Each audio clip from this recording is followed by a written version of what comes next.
ఒక్కసారి కొమ్మూరి గోల్డ్ కి కాల్ చేయండి. తాకట్లో ఉన్న మీ బంగారాన్ని విడిపించి మార్కెట్ ప్రైస్ కి వాళ్ళు కొనుక్కుని మిగతా డబ్బులు మీకు ఇచ్చేస్తారు. హాయ్, వెల్కమ్ టు మనం టీవీ. మన టీవీ మన కోసం నేను మీ జర్నలిస్ట్ మనోజ్.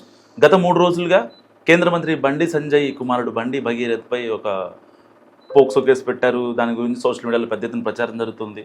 సో కావాలనే బండి సంజయ్ని టార్గెట్ చేస్తున్నారని చెప్పి కొంతమంది మాట్లాడుతున్నారు. అసలు ఇప్పుడు ఇలాంటి నేపథ్యంలో బండి భగీరథ్ పై సెక్షన్ కూడా మార్చారు. అసలు ఏం జరుగుతుంది మాట్లాడుదాం. మనతో పాటు ప్రముఖ political analyst and senior journalist కట్ట కార్తీక్ ఉన్నారు. కార్తీక్ గారు నమస్కారం. నమస్కారం. ఏంటి పరిస్థితి, అసలు బండి భగీరథ్ పరిస్థితి ఏంటి? ఇక్కడ 2 విషయాలు. ఒకటి, బండి భగీరథ మీద పెట్టిన కేసు అది జస్టిఫులా కాదా అదొక భాగం. 2, బండి సంజయ్ మీద సోషల్ మీడియాలో జరుగుతున్న ప్రచారం. బండి సంజయ్ వేరు, బండి భగీరథ వేరు. తండ్రి కొడుకులు అయితే కావచ్చు, కానీ ఇద్దరు వేరు మనుషులు, వేరు జీవితాలు. సరే, బండి భగీరథ కేసు మాట్లాడే ప్రయత్నం చేద్దాం. బండి భగీరథ మీద నిన్న సెక్షన్స్ ఆల్టర్ చేశారు. Section 5 clause 1 red with section 6 పెట్టారు. దీని ప్రకారం 20 సంవత్సరాల వరకు జైలు శిక్ష పట్టడానికి అవకాశం ఉంది. ఇంతకుముందు ఏంటంటే సెక్షన్ 74, 75 మాత్రమే ఉన్నాయి. అంటే 3 years బిలో శిక్ష పడేటువంటి కేసు. దానికి సెషన్ బెయిల్ కూడా వస్తుంది. కానీ ఇప్పుడు సెక్షన్స్ ఆల్టర్ చేయటం వల్ల సెషన్ బెయిల్ కాదు కదా, నార్మల్ బెయిల్ రావడం కూడా చాలా కష్టం. సో ఇప్పటిదాకా అరెస్టు కాడు అనుకున్నది ఇప్పుడు అరెస్టు కావడానికి అవకాశాలు ఉన్నాయి. సెక్షన్ ఆల్టర్ చేసింది బాధితురాల స్టేట్మెంట్ విన్న తర్వాతేనా? బాధితురాల స్టేట్మెంట్ విన్న తర్వాతే సెక్షన్స్ పెట్టారు. అయితే ఇక్కడ బండి భగీరథ ఇరక్కపోవటానికి ఉన్నటువంటి ఒక టెక్నికల్ పాయింట్ ఏంటంటే, ఎవరైతే విక్టిమ్ గా చెప్పబడుతున్నారో ఆమె మైనర్ కావటం. ఆమె మైనర్ కావటం అనేటువంటిది బండి భగీరథకి ఇబ్బంది అయింది. తన వాదనలో కొంత నిజం ఉన్నప్పటికీ కూడా అవతల ఉన్నది మైనర్. ఇప్పుడు మైనర్ విషయంలో ఎలా ఉంటుందంటే, మనజు ఇద్దరు కలిసి సావాసం చేసినా, ఇద్దరు కలిసి రకరకాలుగా కార్యక్రమాల్లో పాల్గొన్నప్పటికీ కూడా, ఆమె ఇష్టపూర్వకంగానే నీతో ట్రావెల్ అయినప్పటికీ కూడా అది బలవంతం కిందకే వస్తుంది. అది మైనర్ విషయంలో జరిగేది. అదే మేజర్స్ అనుకో, సుప్రీంకోర్టు తీర్పులు చాలా క్లియర్గా ఉన్నాయి. కొన్నాళ్ళ పాటు సహజీవనం చేసి, కొన్నాళ్ళ పాటు ట్రావెల్ చేసి, ఏదో ఒక గొడవ వచ్చినప్పుడు రేప్ కేసు పెడతానంటే మేజర్ విషయంలో కుదరదు, కానీ మైనర్ విషయంలో కుదిరింది. సో ఈ అమ్మాయి మైనర్ కావటం వల్ల టెక్నికల్ గా బండి భగీరథ ఇరుక్కపోయాడు. తను ఏం చెప్తున్నా అవకాశం లేకుండా పోయింది. మైనర్కు ఉండే చట్ట వెసులుబాటు ఏదైతే ఉందో దానివల్ల బండి భగీరథ ఇరక్కపోయాడని చెప్పాలి, ఒక రకంగా చెప్పాలంటే. అయితే సరే, బండి భగీరథ టెక్నికల్ పాయింట్ కూడా ఇరక్కపోయాడు, అది బాగానే ఉంది. కాకపోతే ఇక్కడ ఒక విషయాన్ని కీలకంగా ఆలోచించుకోవాలి. పిల్లల్ని పెంచడం అనేది చేత కావటం లేదా. ఇప్పుడు ఈ బండి భగీరథ ఏమి సీక్రెట్ గా జరిగినటువంటి కావు. ఆ అమ్మాయితో ట్రావెల్ కావటం అనేది వాళ్ళ పేరెంట్స్ కూడా తెలుసు. వాళ్ళ పేరెంట్స్ ఉన్నటువంటి ఫోటోలు కూడా వైరల్ అవుతున్నాయి. వాళ్ళ ఇంటికి పోయాడనేది, వాళ్ళ ఫంక్షన్స్కి పోయాడనేది, వాళ్ళ కుటుంబ సభ్యులతో కలిసి దేవాలయాలకు పోయాడన్నది, ఇవన్నీ ఆ ఫోటోలన్నీ వైరల్ అవుతున్నాయి. సరే, మనం చూపించడానికి మనం ఇష్టపడట్లేదు, కానీ అవన్నీ వైరల్ అవుతున్నాయి. మరి అవన్నీ సోషల్ మీడియాలో వైరల్ అవుతున్నప్పుడు వాటికి పేరెంట్స్ సమాధానం చెప్పాలి. అంటే బండి భగీరథ్ తోటి వాళ్ళ అమ్మాయి ఫ్రెండ్షిప్ అనేది పేరెంట్స్ తెలిసే జరిగింది. ఇక్కడ మరి తెలిసే జరుగుతున్నప్పుడు దాన్ని ఎందుకు వారించే ప్రయత్నం చేయలేదు? ఎందుకు సపోర్టింగ్ గా చేసే ప్రయత్నం చేశారు? పైగా అసలు అతను అమ్మాయి మీద వేధింపులకు పాల్పడుతున్నాడని, బలవంతానికి పాల్పడుతున్నారని ఏదో ఒక స్టేజ్ కాడ తెలిసిందిగా పేరెంట్స్ కి. తెలిసినప్పుడు మరి ఎందుకు దాన్ని కట్ చేసే ప్రయత్నం చేయలేదు? ఆ రోజే కేసు పెట్టే ప్రయత్నం చేయలేదు? నువ్వు ఎఫ్ఐఆర్ చూడు, సెప్టెంబర్లో ఒకసారి, డిసెంబర్లో మరొకసారి అమ్మాయి మీద రిపీటెడ్ గా జరిగాయని చెప్పేసి రాశారు. రిపీటెడ్ గా జరిగే అవకాశం ఎందుకని వచ్చింది? ఒక్కసారి జరిగిన తర్వాత ఇమ్మీడియట్ గా చేయాల్సింది ఏంది? ఒక మైనర్ అయినప్పుడు వెంటనే వైద్య పరీక్షల కోసం హాస్పిటల్ పంపాలి, వెంటనే కేసు పెట్టాలి, వెంటనే చేయాలి ఈ పని. కానీ ఇన్నాళ్ళు టైం ఎందుకు పెట్టింది? ఇప్పుడు ఏ నెలలో ఉన్నాం మనం? మేలో ఉన్నాం. కానీ జరిగింది ఎప్పుడని చెప్తున్నారు? సెప్టెంబరు, డిసెంబర్ అని చెప్తున్నారు. అంటే ఎన్ని నెలలు గడుస్తుంది? డిసెంబర్కి 5 నెలలు, సెప్టెంబర్కి అంతకన్నా ఎక్కువ కదా. మరి ఇన్ని నెలల తర్వాత ఏంటి? ఇన్ని నెలల కాలంలో మధ్యలో ఏం జరిగింది?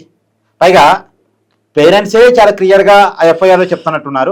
మేము బండి సంజయ్ని కలవటానికి కూడా వెళ్ళాం. బండి సంజయ్తో ఏం పని మీకు? బండి సంజయ్తో ఏం పని మీకు? పోలీస్ స్టేషన్తో పని. బండి సంజయ్తో ఏం పని? రాజీ కుదుర్చుకుందాం అని అనుకున్నారా? అంటే రాజీ అంటే ఏంటి? ఇక రాజీ అంటే ఏంది? మనీనా? లేదు మా అమ్మాయిని పెళ్లి చేసుకోమని చెప్పడానికి పోయారా? ఈ 2 తప్పే. ఒకవేళ రాజీ అని డబ్బుల కోసం పోయినా తప్పే, అండ్ పెళ్లి చేసుకోమంటే కూడా తప్పే. మైనర్ని ఒక అబ్బాయికి ఇచ్చి పెళ్లి చేసే హక్కు పేరెంట్స్కి కూడా లేదు. మైనర్కి పెళ్లి చేయకూడదు. 18 ఏళ్ళు దాటిన తర్వాతే, అది కూడా మేజర్ అయిన తర్వాత ఆ వ్యక్తి ఇష్టం మేరకు తను పెళ్లి చేసుకునే అవకాశం ఉంటుంది. కానీ ఇక్కడ మైనర్కి పెళ్లి చేయడానికి కుదరదు. మరి బండి సంజయ్ ఇంటికి ఎందుకు పోయారు? బండి సంజయ్ ఇంటికి పోయారు, మమ్మల్ని అవమానించారని చెప్తున్నారు. అసలు నువ్వు ఎందుకు ఇంటికి పోయావు? బేసిక్ పాయింట్, దానికి సమాధానం చెప్పాలి. అంటే ఇంకోటి ఏంటంటే ఇక్కడ పేరెంట్స్ అనుమతితోనే అంతా జరిగిందని కనుక రుజువైతే పేరెంట్స్ మీద కూడా కేసులు బుక్ అవుతాయి. పేరెంట్స్ మీద వాళ్ళ మదర్ ఆ అమ్మాయి వాళ్ళ మదరు ఫాదర్ మీద కూడా కేసులు బుక్ చేయడానికి అవకాశం ఉంది. సరే చట్టం తన పని దాన్ని చేసుకోబోతుంది, అది ఆల్రెడీ సిట్టు వేశారు కాబట్టి దాని ఎంక్వైరీ అది కొనసాగుతుంది. అసలు అది ఒక భాగం. రెండోది ఇక్కడ మనం క్లియర్గా ఆలోచించుకోవాల్సింది బండి సంజయ్ అనేటువంటి వ్యక్తి గురించి ఇక్కడ కీలకంగా మాట్లాడుకోవాలంటే ఆయన బీజేపీని అమాంతం జాకీరెత్తి తెలంగాణలో పైకి లేపిన వ్యక్తి. నిజానికి 2018 ఎలక్షన్స్లో తెలంగాణలో బీజేపీ ఒకే ఒక్క ఎమ్మెల్యే స్థానం గెలిచింది. ఒకే ఒక్క ఎమ్మెల్యే స్థానం గెలిచింది ఎవరు? రాజాసింగ్ గోషమ్మ నుంచి సిటీ నుంచి గెలిచారు. జిల్లాలో అసలు బీజేపీకి బలమే లేదు. అలాంటిది బండి సంజయ్ చేతికి పగ్గాలు పోయిన తర్వాత ఒక్కసారిగా బీజేపీకి హైకి వచ్చింది. జిహెచ్ఎంసీ గెలిచినంత పని చేశారు. దుబ్బాకలో బై ఎలక్షన్ వస్తే గెలిచారు. ఆ రోజు అధికార పార్టీని కాదని, ప్రతిపక్ష పార్టీ కాంగ్రెస్ని కాదని 3వ స్థానంలో ఉన్న బీజేపీ ఒక్కసారిగా ఆ సీట్ని రఘునందన్ గెలిచాడు బండి సంజయ్ నాయకత్వంలో. బీజేపీకి అసలు కేసీఆర్ ఆల్టర్నేటివ్ బీజేపీని అనే దాన్ని బండి సంజయ్ క్రియేట్ చేయగలిగాడు. తర్వాత హుజూరాబాద్ బై ఎలక్షన్ వచ్చింది. అప్పుడు ఈటల రాజేందర్ బీఆర్ఎస్ నుంచి రాజీనామా చేసి బయటకు వచ్చాడు. ఈటల రాజేందర్ కమ్యూనిస్ట్ భావజాలం ఉన్న వ్యక్తి, బీజేపీకి యాంటీ భావజాలం ఉన్న వ్యక్తి. అయినా సరే ఆ ఈటల రాజేందర్ బీజేపీ నచ్చకపోయినా సరే బీజేపీ తప్పని వేరే పార్టీలో గెలవడని బీజేపీలో జాయిన్ అయ్యాడు. బండి సంజయ్ నాయకత్వంలో హుజూరాబాద్లో కేసీఆర్ అంత దృష్టి పెట్టినా సరే ఈటల రాజేందరే గెలిచాడు, బీజేపీనే గెలిచింది. కారణం బండి సంజయ్. అసలు ఈటల రాజేందర్ని ఓడించడం కోసం దళిత బంధు అనేటువంటి పథకాన్ని కూడా కేసీఆర్ లాంచ్ చేశాడు. అంత ప్రయత్నం చేసినా సరే బండి సంజయ్ నాయకత్వంలో బీజేపీ హుజూరాబాద్లో గెలిచింది. ఈవెందో మునుగోడు బై ఎలక్షన్ చూడు, మునుగోడులో కూడా బీజేపీ అక్కడ కోమటిరెడ్డి రాజగోపాల్ రెడ్డి కాంగ్రెస్ పార్టీ, ఆయన ఆ పార్టీకి ఆ ఎమ్మెల్యే పదవికి రాజీనామా చేసి బీజేపీలో జాయిన్ అయ్యి ఎన్నికలకు వెళ్ళాడు. గెలిచినంత పని చేశాడు బీజేపీ తరఫున.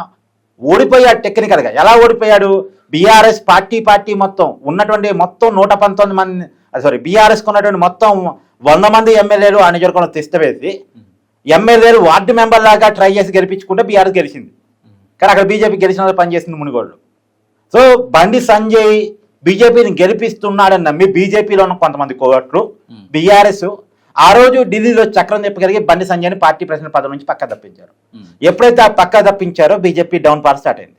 ఆ బీజేపీ డౌన్ ఫాల్ కాంగ్రెస్ కు ఉపయోగపడి అది కాంగ్రెస్ అధికారంలోకి వచ్చి రేవంత్ రెడ్డి ముఖ్యమంత్రి అయ్యారు. అది జరిగింది పరిణామం. అంటే బండి సంజయ్ బీజేపీని అధికారంలో తీసుకొచ్చే కెపాసిటీ ఉన్నవాడు అనేది క్లియర్. ఇప్పుడు ఇందాక ఏం చెప్పారు, 2018 ఎన్నికలు ఒకే ఒక స్థానం బీజేపీ గెలిచిందన్నా కదా. మన 2019 స్థానం ఎన్నికలు చూడు, అసెంబ్లీ ఎన్నికల్లో 8 స్థానాలు గెలిచారు, ఒప్పుకుంటా. ఎందుకంటే బండి సంజయ్ తప్పించారు కాబట్టి గెలిచారు. కానీ ఆ గెలిచిన 8 స్థానాలు కూడా ఎక్కడ?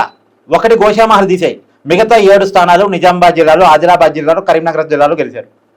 ఈ జిల్లాలో ఎట్ట గెలిచారు? బండి సంజయ్ ప్రభావంతో గెలిచారు. సరే మళ్ళీ ఎంపీలకు వచ్చేసరికి 8 ఎంపీలు గెలిచారు. 8 ఎంపీలు గెలిచేంత పునాది ఎవరు ఇచ్చారు? బండి సంజయ్ ఇచ్చాడు. మళ్ళీ నీకు చెప్తా, మొన్న కరీంనగర్ కార్పొరేషన్ గెలిచారు, నిజామాబాద్ కార్పొరేషన్ గెలిచారు. ఈ 2 కార్పొరేషన్ ఎవరు ప్రభావంతో గెలిచారు? బండి సంజయ్ ప్రభావంతో గెలిచారు. బీజేపీకి మన కొన్ని మున్సిపాలిటీలు వచ్చాయి, ఏ జిల్లాలో వచ్చాయి?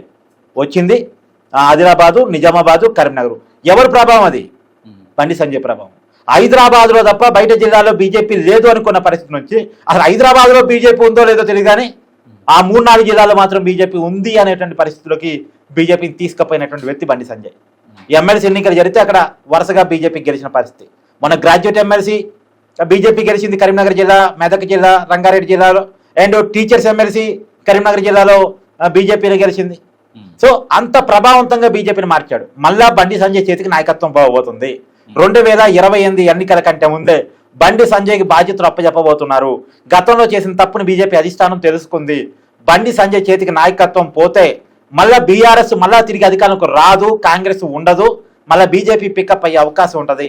అసలే బీజేపీ దేశవ్యాప్తంగా కూడా ఊపులో ఉంది అని చెప్పేసి గమనించి ఇప్పుడు బండి భగీరథ మీద వచ్చినటువంటి కేసును తీసుకొని బండి సంజయ్ మీద కుట్ర చేస్తున్నారు. బండి సంజయ్ బీజేపీ ప్రెసిడెంట్ కాకుండా ఆపటం కోసం జరుగుతున్న కుట్ర ఇది. కానీ ఒక విషయం గుర్తుపెట్టుకోవాలి, మహిళల మీద నిజంగా ప్రేమ ఉంటే, మహిళల మీద ప్రేమ ఉంటే ఎన్ని అత్యాచారాలు తెలంగాణ జరుగుతున్నాయి అన్నిటి మీద ఇట్నే స్పందిస్తున్నారా? పోనీ అండి, అది వదిలేయండి. ఇక్కడ ఎవరు కూడా విక్టిమ్ అనే వ్యక్తి అంటే లైవ్ లో బాగానే ఉన్నారు. కానీ మంగిలి కేసు చూడు, మంగిలి కేసులో 9 మంది పాపం సూసైడ్ చేసుకున్నారు. 150 కోట్ల స్కామ్. అది మంగిలి పాత్ర ఉందా లేదా ఎవరికి తెలియదు. కానీ ఆ కేసు విచారణ జాప్యం జరుగుతుంది. బాధితులు వచ్చి రోడ్డు మీద పండుకుంటున్నారు, 9 మంది చనిపోయారు. మరి దీని మీద రాజకీయ పార్టీలు ఎందుకంత సీరియస్ స్పందించట్లే? అక్కడ బాధితులు చనిపోయారు, ఇక్కడ విక్టిమ్ సేఫ్ గానే ఉంది, పోలీస్ ప్రొటెక్షన్ ఉంది, ఓకే. అయినా విక్టిమ్ న్యాయం జరగాలని మనం కోరుకుందాం. కానీ అక్కడ విక్టిమ్స్ చనిపోతున్నారు, అక్కడ విక్టిమ్స్ ఇబ్బంది పడిపోతున్నారు. మరి బంగ్లీ కేసులో ఎందుకు ఎవడు మాట్లాడు పెద్దగా?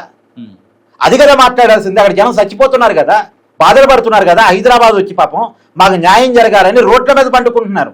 పాపం మళ్ళా చాలా మంది దళిత గిరిజన బిడ్డలు మోసపోయింది కూడా. మరి వాళ్ళకి న్యాయం జరగాలని ఏ రాజకీయ పార్టీ మాట్లాడదే?